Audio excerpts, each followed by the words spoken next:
3110. Lead നിലയിൽ മാറ്റമില്ല. അവിടെ ഇടതുപക്ഷത്തിന്റെ ശക്തി മേഖലകളിൽ കൗണ്ടിംഗ് പുരോഗമിക്കുകയാണ്. വരവൂർ പഞ്ചായത്താണ് കൗണ്ട് ചെയ്യുന്നത്. തൊട്ടു പിന്നിൽ ദേശമംഗലമുണ്ട്. ഈ മേഖലകളെല്ലാം ഇടതുപക്ഷത്തിന്റെ ശക്തി മേഖലകളാണ് എന്നുള്ളത് ഒന്നാം റൗണ്ട് പൂർത്തിയായപ്പോഴുള്ള വോട്ടിന്റെ ആ ഒരു ലീഡാണ്. കഴിഞ്ഞ തവണ ഈ ശ്രീധരൻ നേടിയത് 2000-ലേറെ വോട്ടുകളുടെ ലീഡായിരുന്നു. അതാണ് ഏറ്റവും പ്രധാനപ്പെട്ടത്. അതായത് ആദ്യ 14 ബൂത്തുകൾ എണ്ണിയപ്പോൾ BJP-യുടെ ലീഡ് 1016 അവിടെ BJP-ക്ക് പിന്നോട്ട് പോക്കായിട്ടുണ്ടോ എന്നുള്ളതാണ്.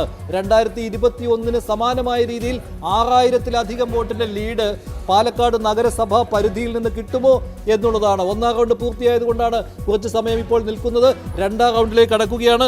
രണ്ടാം റൗണ്ട് അടുത്ത 14 ബൂത്തുകൾ അത് പാലക്കാട് നഗരസഭാ പരിധിയിൽ തന്നെ വരുന്നതാണ്. 15 മുതൽ 28 വരെയുള്ള ബൂത്തുകളാണ്. ചേലക്കരയിൽ ഭൂരിപക്ഷം കുറയുന്നു എന്ന അപ്ഡേറ്റ് കൂടി വരുന്നു. ചേലക്കരയിൽ 2331 അവിടെ ഭൂരിപക്ഷം കുറയുന്നു ഇടതു സ്ഥാനാർത്ഥിയുടേത്. ഒന്നാം റൗണ്ടിൽ പൂർണ്ണമായും വരവൂർ പഞ്ചായത്താണ് കൗണ്ടിംഗ് ചെയ്തെങ്കിൽ പിന്നീട് ദേശമംഗലത്തേക്ക് കൗണ്ടിംഗ് കടന്നിട്ടുണ്ടാവണം. എന്തായാലും സമയമായിട്ടുണ്ട്.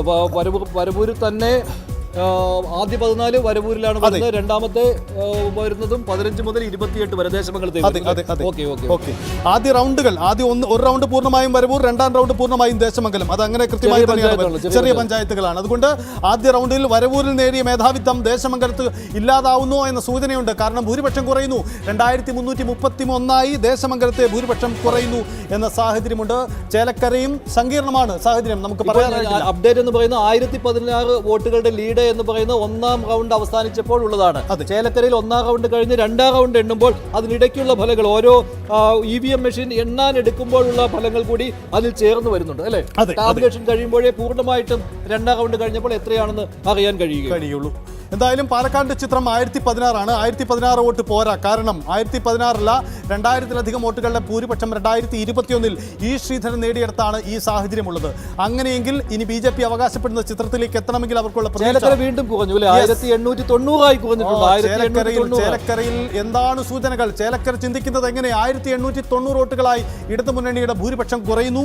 ദേശമംഗലം പഞ്ചായത്തിന്റെ ചിത്രമാണെന്ന് നമുക്ക് കരുതാം. അങ്ങനെയെങ്കിൽ രണ്ടാം റൗണ്ടിൽ ദേശമംഗലം പഞ്ചായത്ത് കൗണ്ട് ചെയ്യുമ്പോൾ അവിടെ ഇടതുമുന്നണിയുടെ പ്രതീക്ഷകൾക്ക് കുറവുണ്ടാകുന്നു എന്നതാണ് സാഹചര്യം.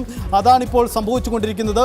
വള്ളത്തോൾ നഗർ പോലെയുള്ള വലിയ പഞ്ചായത്തുകൾ, 18 വാർഡുകളുള്ള വലിയ പഞ്ചായത്തുകൾ ഇനി വരാനുണ്ട്.